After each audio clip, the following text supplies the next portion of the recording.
Salut à tous mes Tifonix, j'espère que vous allez bien, moi ça va nickel, bienvenue dans cette petite vidéo bonus. Alors c'est une vidéo bonus qui est en rapport avec ma dernière vidéo Urbex. D'ailleurs, premièrement, merci beaucoup parce que les vidéos Urbex, j'ai l'impression que vous kiffez ça et franchement honnêtement, merci. Alors, dans la dernière vidéo que je vous ai postée où on visitait un magnifique manoir, d'ailleurs si tu ne l'as pas vu, je t'invite à aller la voir, bien entendu tu comprendras pourquoi je fais cette vidéo. Dans cette vidéo justement, je disais que malheureusement cet Urbex, ou heureusement même, j'ai envie de dire heureusement, cet Urbex c'était pas forcément fini comme on aurait voulu. On n'y est pas resté forcément le temps qu'on voulait, pour des raisons très simples. Voilà, vous avez vu dans le titre, on s'est fait gauler par le gardien. Alors concrètement, on ne sait pas forcément si c'était le gardien ou si c'était un ami du gardien. Et puis finalement, après, on s'est rendu compte que 2 ou 3 semaines plus tard, des collègues urbexeurs y sont allés et eux, ils se sont fait gauler, mais par une autre personne qui apparemment était le gardien. Alors, je vous en dis pas plus, abonnez-vous à la chaîne YouTube pour ne pas rater les prochains urbex, activez la petite cloche des notifications, mettez le like et on est parti.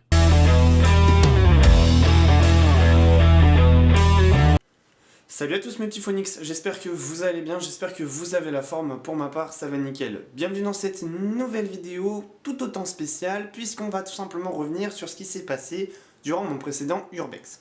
Je vous avais tout simplement renseigné dans cette vidéo, d'ailleurs si vous ne l'avez pas vu, allez la voir, que notre Urbex c'était pas forcément fini comme on aurait voulu. Par chance, il s'est plutôt bien terminé pour nous, il aurait pu se terminer d'une façon un petit peu moins cool. C'est d'ailleurs ce qui s'est passé pour d'autres urbexeurs qui sont venus quelques jours plus tard, et d'ailleurs j'espère vraiment pour eux qu'ils n'ont pas eu trop d'emmerdes. On va tout simplement débriefer ce qui s'est passé. Donc il y a quelques semaines, on est allé faire un urbex dans un village. Le lieu était plutôt assez compliqué à accéder et était d'ailleurs réputé pour ça. Par évidence, mais bien entendu par précaution, je préfère ne communiquer aucun détail, aucun indice qui pourrait vous permettre de reconnaître le lieu. Les urbexeurs me comprendront, j'ai pas forcément envie que le lieu soit dégradé comme beaucoup de lieux que j'ai pu visiter et qui malheureusement ont été dégradés, notamment un, et on a fait quelque chose pour préserver ce lieu au maximum. Ça sera le sujet d'une autre vidéo. Donc on arrive devant le lieu et déjà là le portail est assez imposant. On a pu très vite remarquer que c'était pas forcément une propriété publique. Ouais, il y avait au moins 5 ou 6 panneaux avec propriété privée, interdit d'entrée, lieu protégé, attention aux pièges. Ok. Deuxième difficulté, c'est que pour y accéder, il faut grimper. Et il faut grimper plusieurs obstacles qui sont assez grands. Alors moi j'ai de la chance, je fais 1m80 et j'ai une force physique plutôt correcte, donc j'y suis arrivé, non sans mal. Ça je peux vous l'assurer, hein, parce que la fatigue, au bout d'un moment, quand vous avez entamé 4 ou 5 lieux avec peut-être 1 heure de route entre chaque, je peux vous dire que la condition physique elle est plutôt entamée.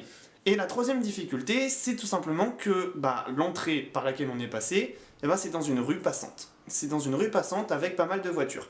Donc on était 4 et on a dû attendre que tout simplement toutes les personnes qui étaient présentes dans la rue s'en aillent.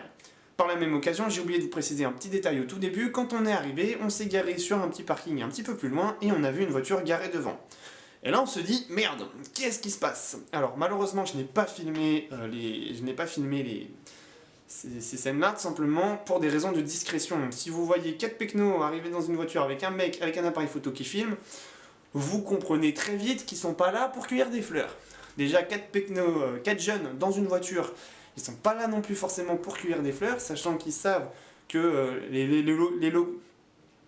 locaux savent qu'en plus il y a un bâtiment abandonné pas très loin, donc forcément ils font tout de suite le lien. Par chance, tout se passe plutôt bien, on parvient à grimper les 2 ou 3 obstacles, et le souci c'est que il y avait une maison qui n'était pas tout simplement séparée par un grillage un petit peu plus loin. Et tout de suite là, dans notre esprit, on se dit c'est peut-être la maison du gardien, donc il va vraiment falloir faire gaffe.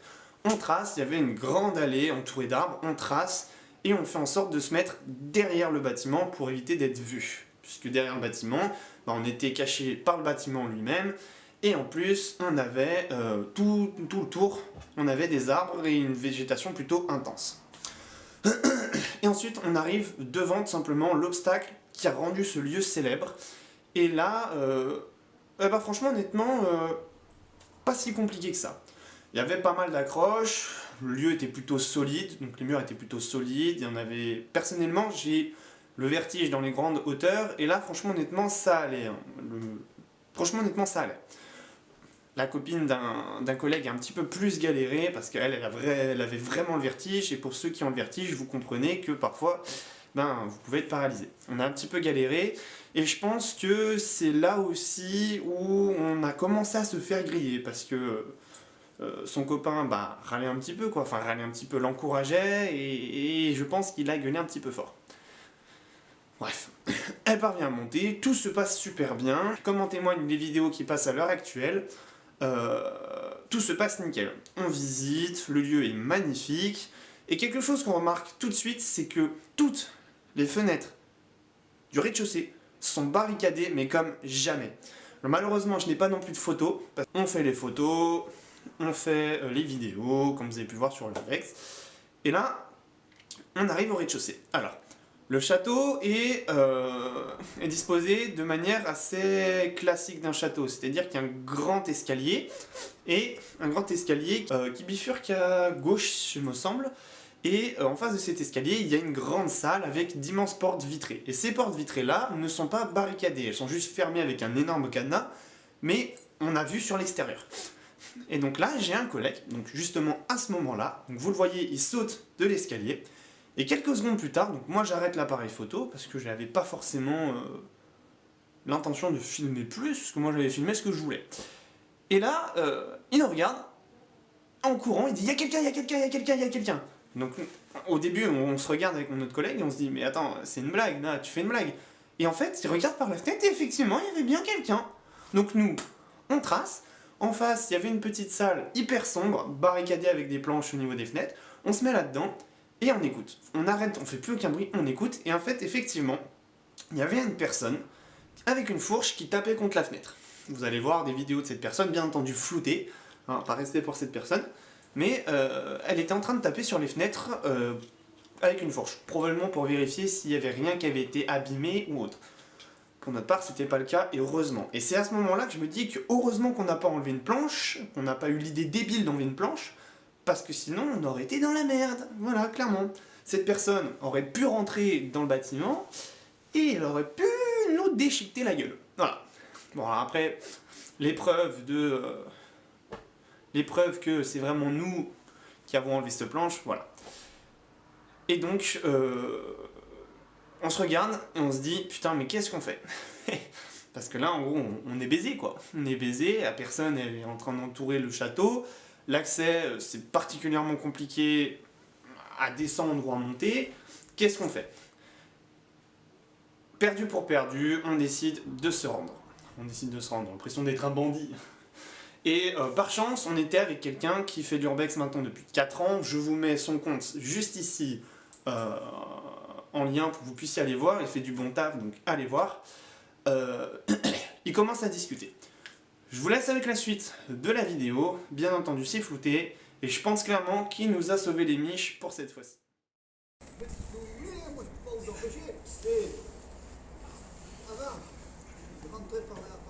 Ouais, il est rentré par la porte, mais ils l'ont pété maintenant, c'est dommage. Mais après, si vous voulez qu'on parte maintenant, on part, y a pas de souci. On va pas revenir.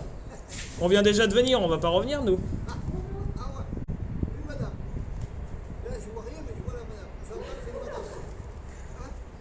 Voilà les amis, on a eu énormément de chance avec ce gardien, puisque par la suite, on est descendu. Le gardien était très gentil, alors encore une fois je dis le gardien, mais je sais pas concrètement si c'était un gardien. Heureusement tout s'est bien terminé, on s'est vite barré. Alors le gardien nous avait dit vous pouvez rester autant que vous voulez. Par précaution, on a senti la douille arriver, on s'est dit si ça se trouve on reste dans le château, il va appeler les flics, et nous on va se retrouver comme des cons dans le château. J'ai regardé mon collègue, j'ai dit on n'abuse pas plus, on s'en va, on a fini, on est parti, et on s'est vite cassé. Donc je tiens quand même à remercier ce gardien, je suis pas sûr qu'il regardera la vidéo, mais en tout cas merci beaucoup. Pour moi c'était tout, donc c'était la première fois qu'on se faisait gauler par un gardien. Bien entendu je sais très bien que malheureusement, ou peut-être heureusement, c'est ce qui fait peut-être aussi la particularité de l'Urbex, c'est qu'on va probablement se faire rechoper par d'autres gardiens dans d'autres Urbex, mais j'espère qu'ils seront tout aussi gentils que ce gardien-là. Je vous dis à la prochaine, portez-vous bien, c'était Phoenix, et on se dit à bientôt pour de nouvelles Urbex.